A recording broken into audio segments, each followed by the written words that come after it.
매일 아침 말씀 2026년 3월 30일 월요일 아침입니다.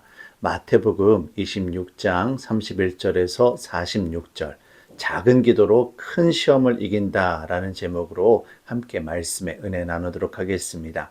오늘 말씀의 핵심 구절은 41절, 42절 말씀입니다. 시험에 들지 않게 깨어 기도하라.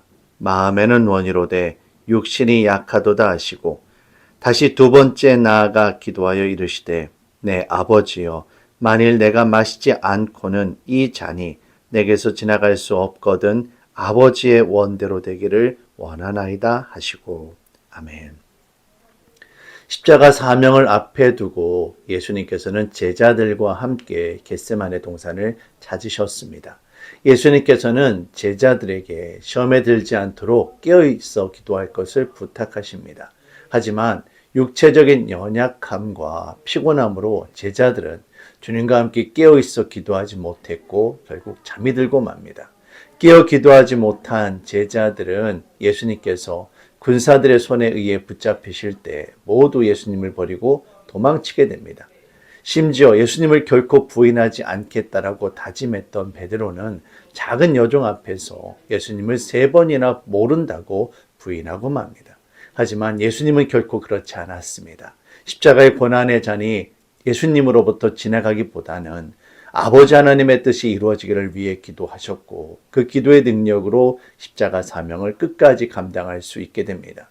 예수님의 기도는 무엇보다도 아버지 하나님의 뜻을 구하는 기도였습니다.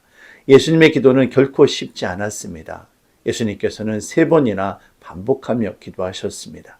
이처럼 계속되는 기도를 통해 예수님께서는 아버지 하나님의 뜻을 확인할 수 있었고 기도를 통해 도우시는 성령 하나님의 은혜를 경험할 수 있었을 것입니다. 그리고 무엇보다도 예수님의 기도는 혼자 감당하는 기도가 아니었습니다. 비록 제자들이 피곤함으로 온전히 깨어있어 기도하지 못했지만 예수님께서는 제자들에게도 깨어있어 기도할 것을 부탁하셨습니다. 오늘 우리들에게도 이와 같은 기도의 능력이 임하기를 바랍니다. 가난한 마음으로 주님의 도우심을 간구할 때 우리의 기도로 말미암아 태산을 옮기는 기도의 능력이 나타납니다. 오늘도 기도의 큰 능력으로 시험을 감당하고 승리하는 저와 여러분들이 되시기를 주의 이름으로 축원합니다. 사랑해 주님, 십자가 고난을 앞두고 예수님께서는 겟세마네를 찾으셨고 그곳에서 아버지 하나님의 뜻을 구하는 기도를 드렸습니다. 그 기도가 있었기에 예수님께서 승리하실 수 있었음을 우리는 깨닫게 되어집니다. 주님, 오늘 우리들의 삶 가운데 크고 작은 문제가 달려듭니다. 우리가 기도하지 않으면 그 기도의 능력으로 우리가 세상을 이겨야 되는데 그러지 못하게 됨을 깨닫게 됩니다. 주님 항상 깨어있어 기도하게 하여 주시고 기도의 도우심으로 말미암아 우리가 기도함으로 임하게 되는 하나님의 능력으로 우리가 태산을 옮기고 큰 시험을 감당할 수 있는 믿음의 사람들이 되어지길 원합니다. 주님, 고난주간이 시작되었습니다.